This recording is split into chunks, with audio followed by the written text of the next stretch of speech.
The views and opinions expressed on this program do not reflect the company, owners, management, staff, clients, or partners.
Greetings and welcome to another episode of Bermuda's Feel Good Early Morning Show. Good day, Bermuda, supported by Pizza House and Aliana's Restaurant. I'm Terri Tuku alongside Jacky Lambert, and we want to thank you for getting up bright and early with us today. Jack, how are you feeling? Did you get better rest? Did Star sleep well? How was everything yesterday? We slept so well.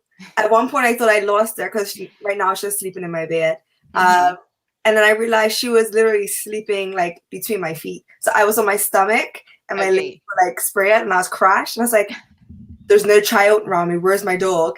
And then I rolled over and I ended up kicking her and she's just like, and I'm like, sorry, little baby. It's okay. Go back to sleep.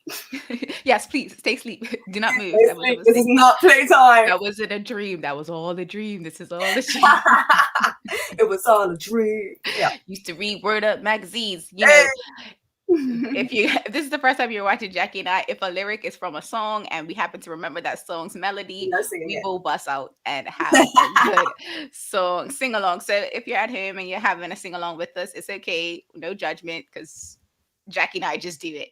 Yeah. I want to say good morning to Sean Swift and everyone who is watching with us. Go ahead and let us know in the comments that you're watching with us. Let us know where you're watching us from. And if you haven't already done so, please take a minute to share this episode wherever you're watching, because our further topic of the day is the Bermuda Domestic Football League, as well as the upcoming international fixtures that some of our national teams may have. We're going to be talking with the president of the Bermuda Football Association, Mark Wade, a little bit later on in the show. That is definitely a conversation I'm pretty sure you, the audience, want to be engaged and have questions possibly for the president of BFA. So do make sure you stick around, and if you want to start early and drop your questions, feel free to do so. As a reminder, if you want to laugh to get your morning started, stick around for our feel good vibe of the day, because it is joke time with Jacky, where she tells us the corniest dad joke she has, and if all else fails, we just got a good giggle before we go to start the rest of our day. Now, to start today's show, we wanted to kind of carry on the conversation we had yesterday, where we were talking about community clubs, and specifically we're talking about drinking at sporting events.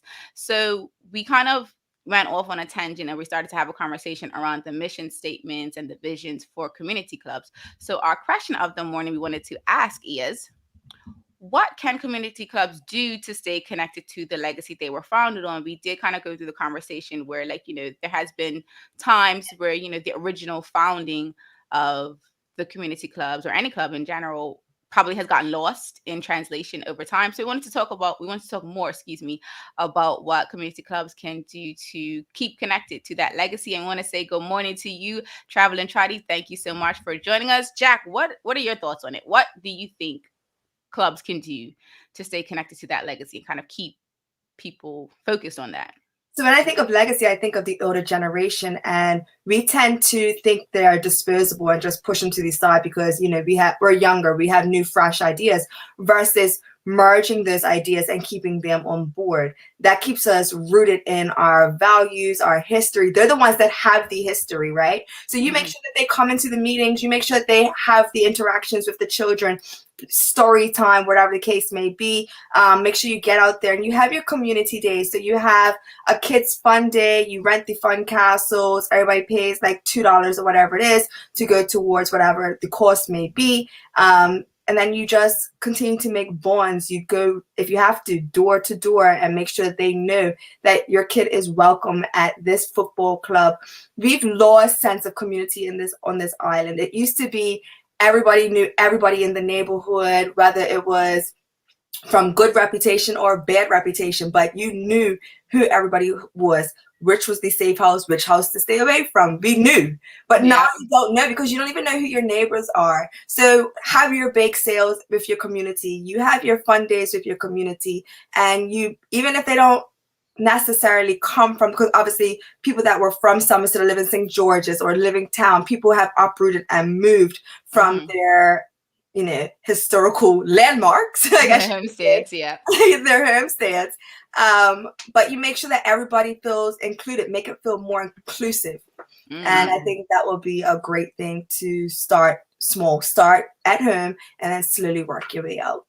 I was like, wait, she said start small. That was like 10 different things she just recommended.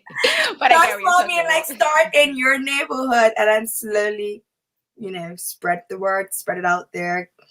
Get the schools that are in your area back involved, whatever the case.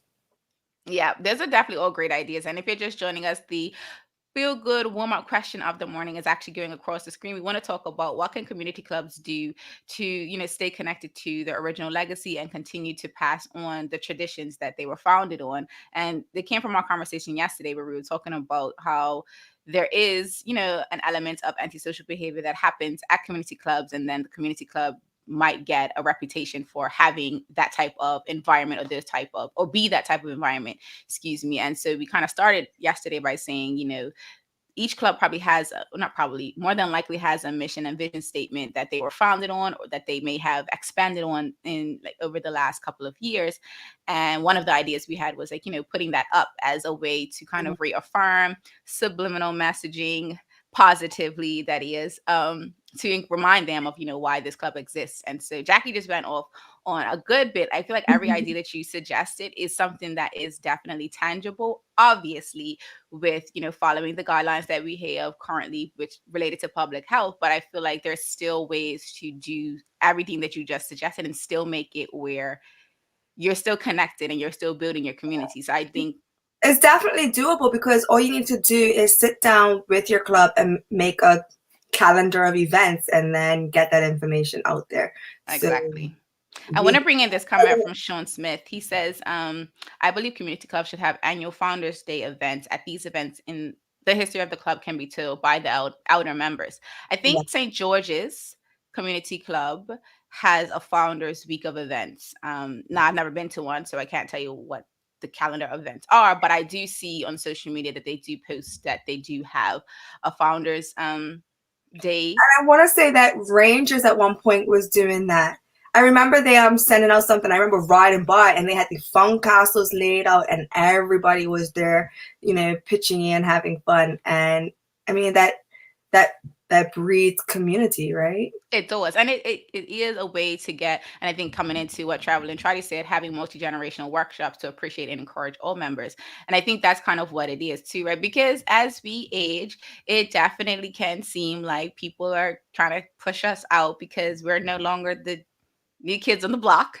We know stuff too. We know things. We've experienced. We're so valuable.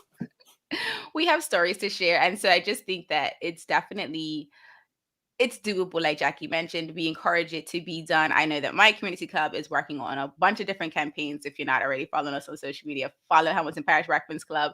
Definitely a shameless plug right there. But do make sure you follow all of the community clubs on the island, because we're a small knit community. We're a small town, and it's not nothing to support your local community club, whether you go to their fun day, even if you're not in that neighborhood, even if you're not from that parish, just go and experience it, because that's literally how we continue to bring back the whole community element. Is we all need to like intermingle, mix and mingle, and see what we're all doing, because at the end of the day, we're all in this together, guys.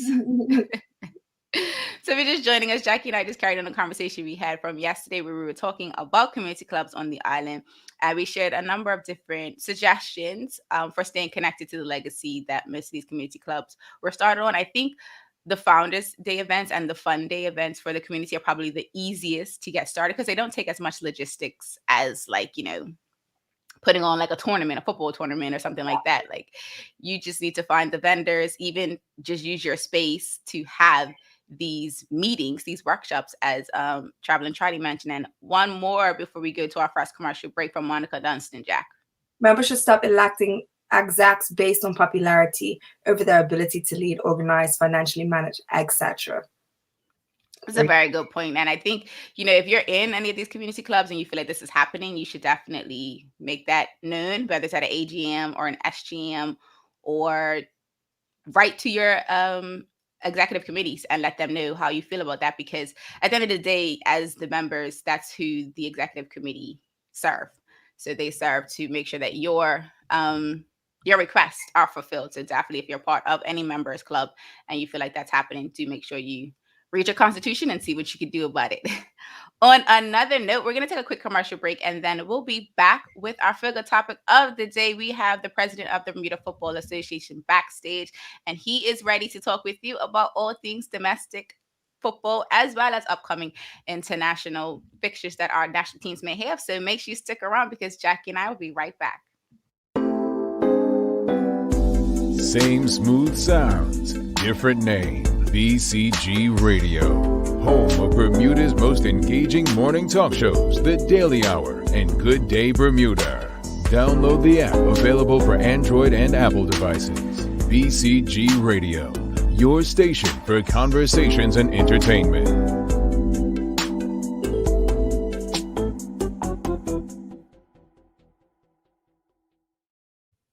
Welcome back to Good Day Bermuda, supported by Pete's House and Aliana's Restaurant. I'm Terri Tuku alongside Jackie Lambert. If you're just joining us, please take a minute to share this episode wherever you're watching, whether that is on Facebook, YouTube, or Twitter.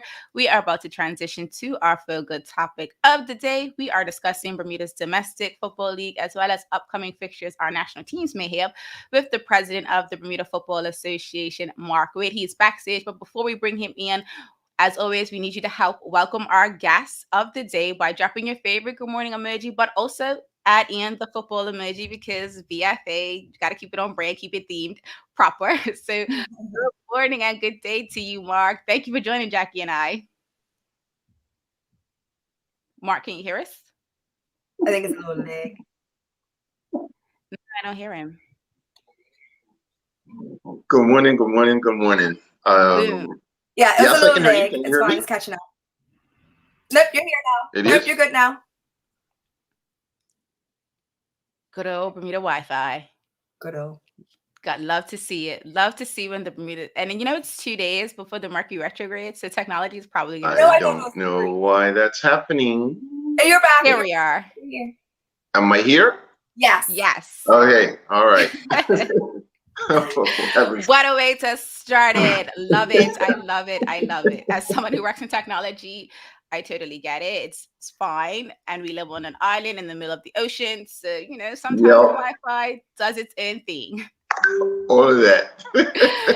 So, all Mark, we want to open the conversation by discussing your role at BFA. So you're the president. How long have you been the president, and why did you run to be the president of BFA? Okay, so I've been the president since 2016. I was actually a part of the BFA since 2010. Mm-hmm. And I think for me, it was a natural progression from playing, and then, how do I give back after playing? Did some coaching, and then really decided that maybe I needed to leverage some of my experience. So I spent almost 30 years in telecoms as a senior manager. So maybe it was important to share some of that experience and some of that knowledge and management experience as well. But why did I become the president? That's Troy Lewis and Ray Jones's fault, because they approached me about becoming the president. I was quite happy sitting on the executive and doing my work from that perspective. Not really a out front person, so I did have to do some changes, but it's their fault. That's usually how it goes. Yeah. I don't want to be it, but I see a leader in you. Go to it. So, Mark, yesterday we discussed about the drinking culture at football games. What is your opinion on alcohol being served at these sporting events? So, alcohol is served at any number of events. I don't think it's the event where the challenges are. I think it's Bermuda's culture, which is where the challenges are. Mm-hmm. And how do we manage that? And I think sometimes we have to change the environment that we're in. So you can enjoy a glass of wine or beer at any event, whether there are children there or not. It's what sort of environment that you put around it. And I think we have to have a look at the environments that we put around it. Football games at some venues have become an adult event, and in other venues it's more of a family event. So that's something that we need to look at. I think Jacky and I can absolutely not only agree, but see that. And I definitely think, I know personally, so full disclosure for those of you that don't know, I am the secretary for Hamilton Parish Breakfast Club, and I got the pleasure of attending the BFA's first ever retreat to kick off the season. And one of the things they talked about was, changing the product of Bermuda's football games. And so it's not going to happen overnight. And we're in the middle of a pandemic. So I definitely can see that some of the changes are working towards being made. So I definitely want to salute not only the BFA, but every club that is making an effort to try to change the product that we have in the domestic league specifically, because that's where most of us have our hands. Now, speaking of the pandemic, very difficult for some of these football games to happen. We've noticed multiple games have been canceled or postponed over the last few weeks. And so at this point, does the association anticipate that they might need to extend the season, or are you guys looking at possibly pausing for a few weeks to allow us to catch up? Because we did have a meeting recently around the Omicron outbreak. Sure. So we have constitutionally, we have until April 30th to complete our season. And if anybody looks at the schedule, you'll see that the FA Cup is scheduled for the first week of April. So we have a little bit of leeway. In terms of, we don't intend on taking a pause. We're going to fight through it. We have 5 teams who are managing positive cases or close contacts. The Christmas and New Year period where we did some extra socializing has fueled the Omicron outbreak. But so far so good. We're just waiting for, we gave teams a 10-day recovery period, so to speak. So we're monitoring the positive cases of those 5 teams, and we'll push through it. I think we've got some matches. We've got a match scheduled tonight. We've got a full slate of matches on Sunday. I think one of those is probably going to have to be postponed as well. Just remembering some of the emails that we have, but we're impacted by an outbreak just like every other event, every other entity, every other business. Let's speak international competitions. Are there any in the books? And are you working with BTA to potentially have these competitions hosted in Bermuda? Hi, I'm back. You never laugh. Okay. Probably didn't hear the question though. Oh, you didn't? I froze. Yeah, I think you froze. Oh, that's embarrassing. Here we go again. International competitions. Do you have any in the books, and are you planning to work with BTA to potentially host these events in Bermuda or any games? Okay. So we have our women have matches in February. We have our under 20s going to the CONCACAF finals. And then later on in the year in June, we have our senior men who will be involved in Nations League, and also our under 17s, and also our under 14 and under 15s throughout this year. So in terms of hosting matches in Bermuda, we've had some discussion with the Ministry of Youth, Culture, and Sport, and we're probably in the first instance we'll probably play our women's match overseas, and hopefully as things improve in Bermuda, we'll have our women's match in April, and that's what we're targeting. The under 17 and under 15, under 14, those are all hosted by CONCACAF elsewhere in the region. And for this, I don't know, I actually want to just follow up on that. Becoming a part of the national team, what is that process? Because now we've had start and stops for seasons. There's youth players that might be looking, that might be an aspiration for them, and they might be feeling like, well, I'm not even able to finish a youth season because we start and then we stop. So can you just talk about that process? And for those that may be feeling like, all right, I don't even know if this is even an attainable goal for me, what could you say to them to kind of keep them continuing their fight? Right. So for the youth, through the youth levels, we have a national academy that trains every week, and normally there's either an invite or a coach from a club will just give Maurice Lowe or one of the coaches in the national academy a call and say, listen, I got a player you need to have a look at. So that process is open throughout the year, and most times we got an eye on a player. Coaches are always out and about looking at players as well. At the sort of on the 13 level, we have an intake, and normally there's a tryout period for intake, and boys and girls this is, by the way. At the senior level, our coaches are out and about, and we're just starting a scouting network for players who are overseas. So we're trying to make sure that we have our eyes on football in Bermuda. So even though there's been stop-start seasons, our coaches are out and about, and we're always open to hear from local coaches who have a player that they think is at the quality that we need. We love to hear it, and I think our audience does too, because we actually have back-to-back questions coming from the audience. So the first one is from Janae. So she's glad to see that there's a girls youth league, but any plans on getting the women's league back up and running? Certainly there are women in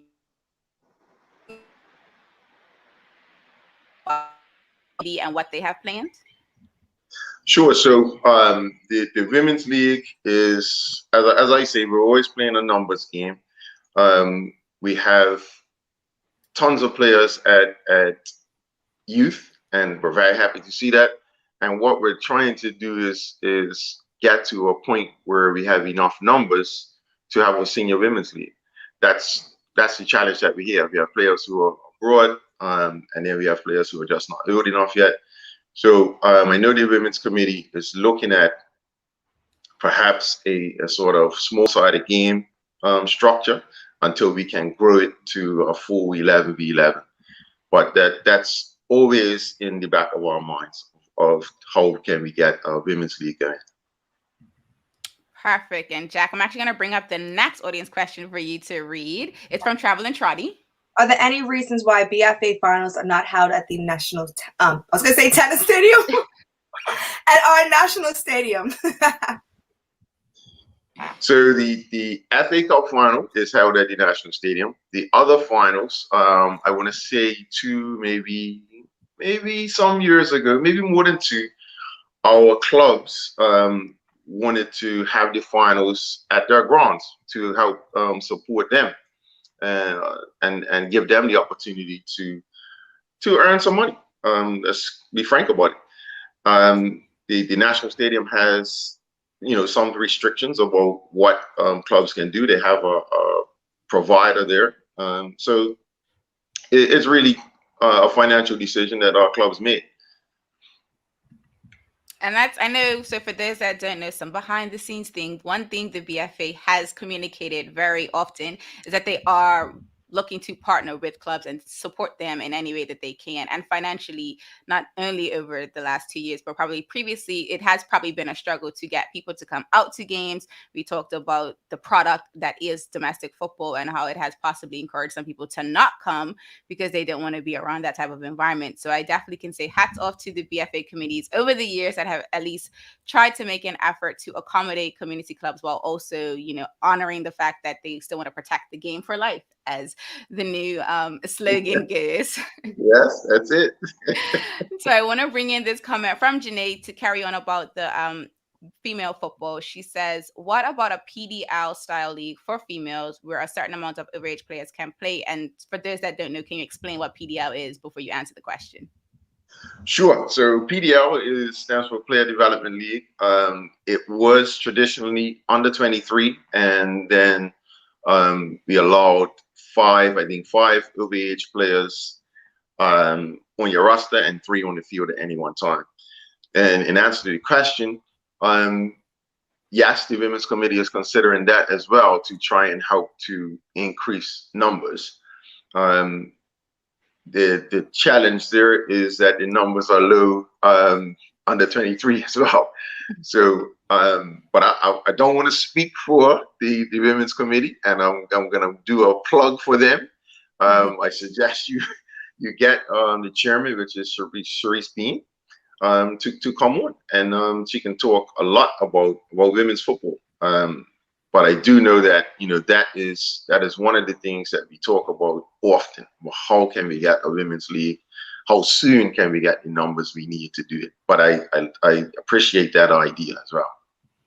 So, shameless plug, last night Jacky and I did an Instagram live, and we talked about how I had already had the Women's Committee planned for possibly March to kind of do the International Women's Month vibe. So I already, again, from this BFA retreat, there were a lot of things that I took away that I was like, this is going to be great to talk to Sharice about this, because even in my community, I'm pretty sure there's a number of young girls that maybe want to play football, but just don't see the opportunity because we're so focused on either the men's, the senior men's, etc. So definitely working towards that. So audience, do hold your questions for Sharice when we have her on, and bring even more that you may have. Now, Jack, I want to say it's time for us to get back into this conversation. I agree. And mine might, I don't know, tough you hit.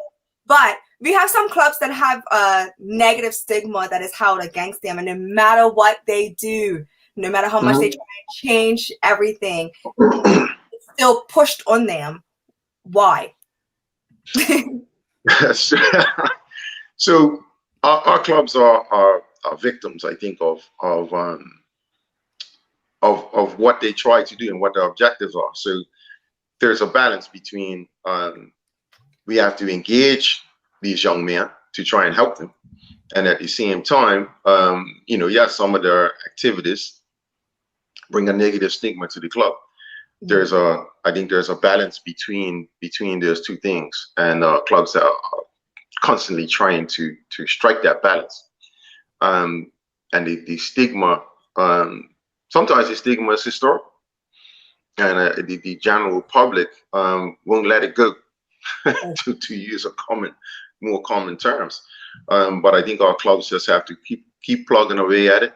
I think they also have to consider a sort of marketing approach and a marketing push on just communicating, what they're doing, and communicating more of the good things around the club.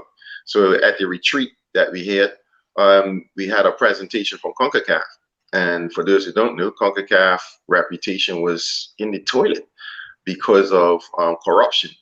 And there was a complete marketing program and to try and change that image. And that involved changing the logo, changing the look, the feel of the organization, the colors, everything. And also involve some programs behind the scenes. So our clubs maybe need to look at doing something like that as well. Shameless plug again. That's what I did. I definitely took everything from that particular presentation. Just because my club is one of those clubs that has become victim to some of that stigma. I didn't know some of it. I kind of was away, and then when I came back, I kind of was told, hey, this is the reputation of Crow Club. And so that presentation not only was timely for the new executive, but just I think in the time that we're living in, it is a way to kind of help change the narrative without feeding into what continuously keeps your club or your community down. So I definitely appreciated that presentation, and I hope other clubs are also trying to take some of the tips that were shared by CONCACAF as well as BFA, because BFA shared like the strategic plan booklet. Mhm. And I literally used that idea for our annual general meeting. I just created a smaller version. We got, the budget for those. Let me say congratulations. I had a look at the strategic plan for Hamilton Parish and I was very, very excited to see that. Thank you so much. I could definitely say that the BFA's strategic plan helped give some structure to us. And so can you talk about the support that the BFA intends to provide to clubs? Because that necessarily wasn't something that you guys said, hey, you could use our strategic plan to create your own. But I do know that there are some programs that you guys have where you are trying to work directly with the community clubs. So can you maybe speak a little bit more to those programs that you have? Sure. So we have club licensing. So there's a whole booklet and program about club licensing and what the minimum requirements are for clubs. So we try and work with clubs to help them to meet those requirements. We have a strategic plan initiative where we would help and facilitate the our club creating a strategic plan. So we've worked with four or five clubs. We do have to circle back to those clubs to see how they are and how they're doing. So it's David Saber and I who actually facilitate those strategic planning sessions. So those are two pretty intensive programs that we do for clubs to try and help them, because the idea is that every club has a strategic plan and work towards improving their programs, their image, and improving themselves administratively as well. Absolutely. That perfectly leads into my next question, because with tennis, when we need funding, we typically write into the ITF, which is the International Tennis Federation, the governing body of tennis. We give them our 5-year plan and they help fund us, which we will then help fund all the other coaches as well. So do you guys have a relationship with FIFA or any other international organization that will help fund you to then help pass the funds around to everybody else? Absolutely. So the BFA's budget, the bulk of it comes from FIFA. And then we have a relationship with CONCACAF, which is the regional body, and we get funding from them. And we also get funding from the Bermuda government. So those are our 3 biggest sponsors. And we do right now, a lot of what we're doing right now is infrastructure improvements. So we're working on 2 lighting projects, one at North Village and one at PHC. And we have plans to look at other smaller little infrastructure projects for clubs. So we are doing some infrastructure stuff right now, and that's kind of the focus at the moment. We'll obviously look at some more administrative assistance. So in the past, we've actually did laptops. We gave all the clubs the laptops, kitted out with software. One of the software programs was QuickBooks. So we wanted clubs to be able to use that QuickBooks to manage their finances and also produce financial reports at the end of the year. So we did that. I want to say we did that 4 years ago. So there's other ideas that we do have to assist administratively as well. See, I missed that wave. I came like 3 years ago, so I missed that whole laptop wave because I'm a techie. So I was like, that would have been perfect for us. But we've made do. We definitely made do. And so as we wrap up, Mark, I kind of want to just circle back to what we started our whole episode about, which was like, the mission and vision statements of the community clubs. Can you share with us the BFA's mission and how you guys are currently working towards achieving that, and how the community can help support in whatever ways we can? Sure. I'm not going to try and repeat the BFA's mission word for word, but our view is that we want to see football everywhere in Bermuda, and our work is trying to expand on that. Women's football is a big push because we want to grow that. We're doing some work, small work with futsal, because we believe that's a very good training tool. And in terms of us supporting and the public supporting, I'm going to take just a page out of some of the discussion that you guys hear, where we need experienced volunteers at our clubs that bring us specific skill sets. Every club is a business. So if you consider that each business and what each business requires, that's what our clubs require. So our clubs require facilities managers, our clubs require HR, marketing, finance, and we need people with expertise in these areas. And that's where the community can really, really help. And that is getting to your community club and saying, listen, I'm an accountant. I would love to be your treasurer and help to ensure that financially you are working to high business standards. Or I'm an HR manager. You have to manage people. You got to manage coaches. Let me come in and help you with that. Or, I'm a marketing major, just fresh out of school. I'd love to be able to run your marketing program at your club. So that is where I think the community can assist, bringing that expertise into our clubs, because our clubs are businesses and they're going to need all of that expertise.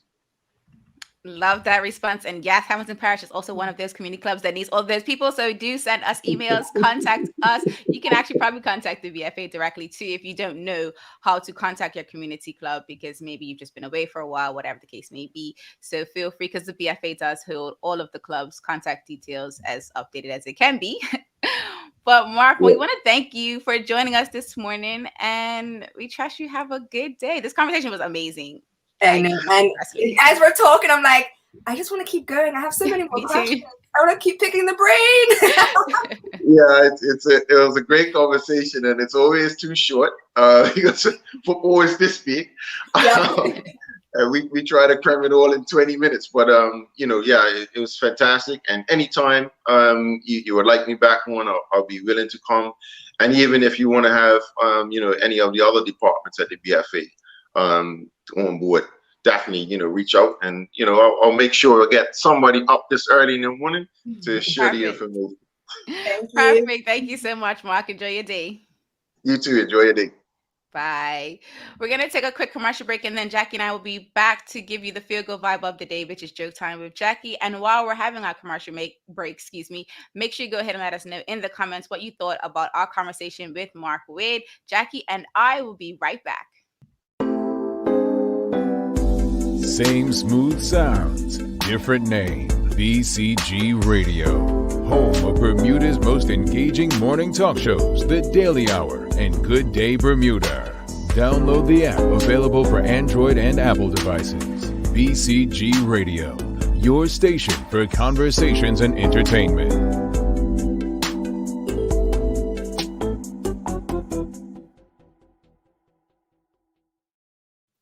Welcome back to Good Day Bermuda, supported by Pizza House and Aliana's Restaurant. I'm Terri Tuku alongside Jackie Lambert. If you're just joining us, we just wrapped up our conversation with the president of the Bermuda Football Association, Mark Wade.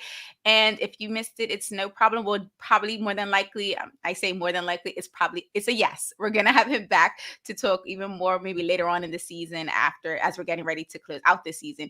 It'd be probably good to have him back. And apologies, Travel and Trotter, we didn't get this question to him, but we can probably send it to him via email, and then we'll get the answer for you in an upcoming show. Jack, I'm just going to bring up some comments from today's episode so that we can kind of engage the audience. So Jody Virgil says, morning all, I absolutely agree with connecting with and engaging youth and involving ourselves as adults to bring our skills. That's in reference to the skill sets that the community clubs need. Monica Dunstan says facts when Mark was letting us know the different roles that are needed. And Alan Young, Jack.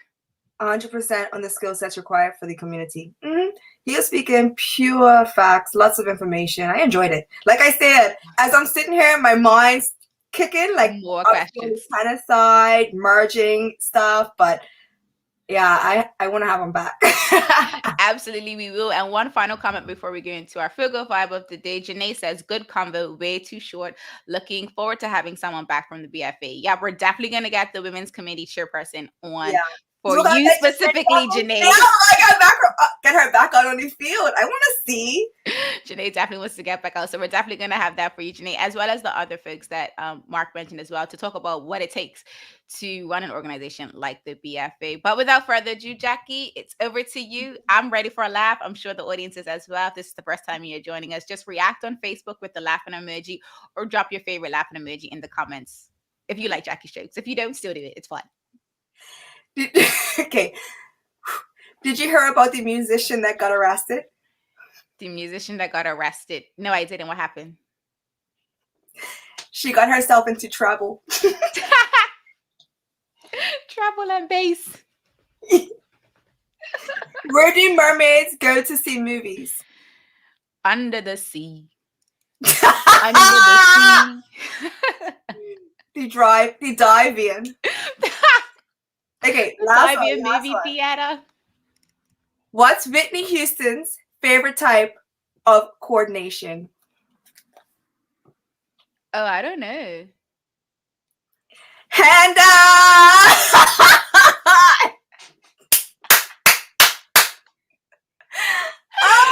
Yo, that is hilarious. That last one definitely took me for a loop. I did not know where you gave it that, but I love it. I love it. I love it. And it looks like Jason Sherry loved it as well. And coming back to our conversation with Mark Wade, Sherry Vanderpool said it was a good conversation. And one final comment from Monica Dunstan. She said, clubs need to find new ways to attract new members. We could probably talk about that in an upcoming episode. What are some ways we can, attract new members to community clubs? And some more lovely emojis for you, Jackie, with the joke time. As always, Jackie and I hope that today's Feel Good Vibe of the day has you ready to make it a great one today. Thank you so much for watching and engaging with this episode of Good Day Bermuda, which is supported by Pizza House and Aliana's Restaurant. I'm Terri Suku alongside Jackie Lambert. We trust we'll see you tomorrow for more Feel Good conversations. Until the next episode, peace and have a good day, Bermuda.